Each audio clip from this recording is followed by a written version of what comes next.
पाकिस्तान तहरीक इंसाफ पे पाबंदी लगाने की सिफारिश की गई है। अभी रिसेंटली हमने एक इंसिडेंट देखा, जो एक पाकिस्तान की पंजाब की मजहबी जमात है,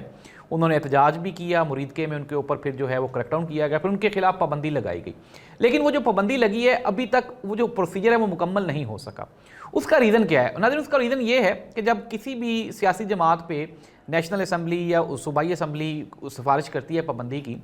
फिर वहाँ पे असम्बली के बाद ये जो मैटर है ये कोर्ट में जाता है, और जब आप जुडिशल प्रोसेस में जाते हैं तो वहाँ पे फिर आपको एविडेंसेस देना पड़ते हैं, सबूत देना पड़ते हैं, वहाँ पे आपकी जिरा होती है, बहस होती है, ये एक लेंथी एक प्रोसेस है, एक लंबा प्रोसेस। लेकिन हुकूमत उस जो मजहबी जमात है उसके खिलाफ नहीं गई, तो फिर वो जो बातें हैं उसको कलअदम करार दे के और गैर कानूनी करार दे के फिर वो वहीं पर बात ख़त्म होगी। पाकिस्तान तहरीक इंसाफ की एक असम्बली में हुकूमत है,